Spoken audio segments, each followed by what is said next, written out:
आपको मेरी रेसिपीज पसंद आई है तो मेरे चैनल को सब्सक्राइब कीजिए और बेल आइकन दबाना मत भूलिए। और भी मजेदार रेसिपीज देखने के लिए मेरे चैनल द किचन कहानियां से जुड़े रहिए। हेलो एवरीवन, आज मैं आपके साथ नारियल चटनी की रेसिपी शेयर कर रही हूँ। इसके लिए मैंने एक कच्चा नारियल लिया है। ये आप देख सकते हैं, ये बिल्कुल कच्चा और सॉफ्ट नारियल है। 3-4 कलियां लहसुन ली हैं, 3 हरी मिर्च लिए हैं और कुछ मैंने करी पत्ता लिया है चटनी में डालने के लिए। 3 बड़े चम्मच ताजी दही है और 1 बड़ा चम्मच चने की दाल ली है। ये नॉर्मल चना दाल है। 1 छोटी चम्मच मैंने नमक लिया है, आप अपने स्वाद के अनुसार ले सकते हैं।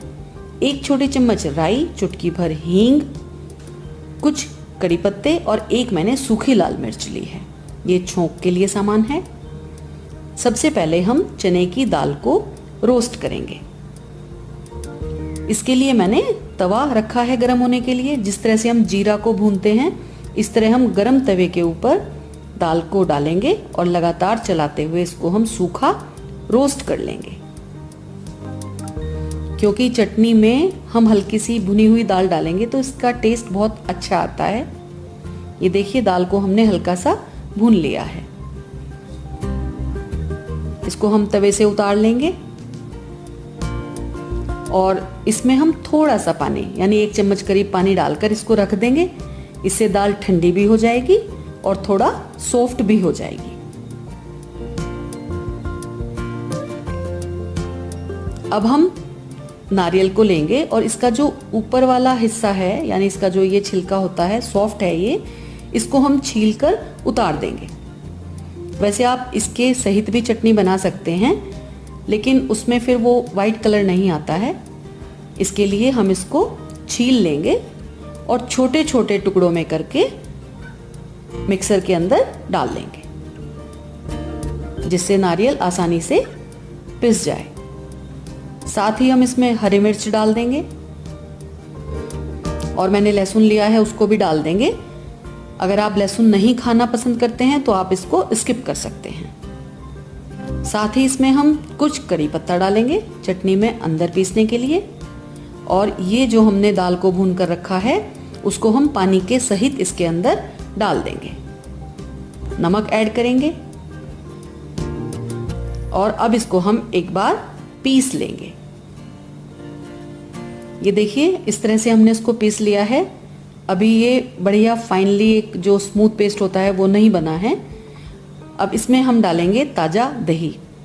दही आप चटनी में हमेशा ताज़ा ही लें, क्योंकि खट्टे दही से उसमें एक खट्टापन आएगा। और दही डालकर इसको हम मिक्स करेंगे और दोबारा से इसको ग्राइंड कर लेंगे। ये देखिए, इस तरह से हमने इसको ग्राइंड कर लिया है। कोकोनट पीसते हुए हमें थोड़ी थोड़ी देर में इसको हल्का सा पीसना पड़ता है, तभी ये अच्छी तरह पीस सकता है। और इसमें लगभग 1 चम्मच यहाँ मैंने पानी ऐड कर लिया है और इसको हम दोबारा हमने इसको पीस लिया है। और ये देखिए, अब इस वक्त बहुत बढ़िया चटनी पिस गई है। नारियल का कोई पीस बाकी नहीं बचा है। अब इसको हम एक बोल में खाली कर लेंगे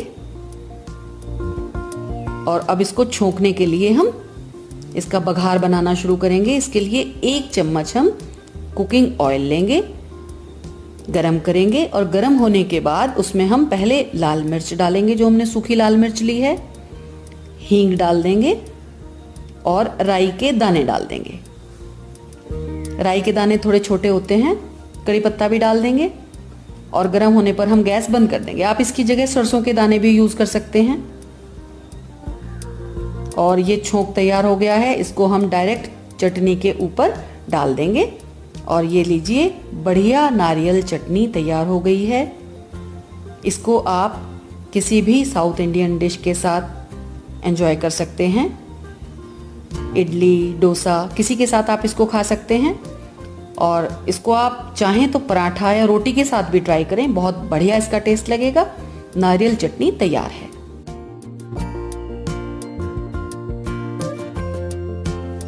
thank you for watching this video. अगर आपको ये रेसिपी पसंद आई है तो मेरे चैनल को सब्सक्राइब जरूर करें आप मेरे साथ इंस्टाग्राम, फेसबुक, ट्विटर और पिंटरेस्ट पर भी जुड़ सकते हैं और अपने सजेशंस कमेंट बॉक्स में मेरे साथ शेयर करें।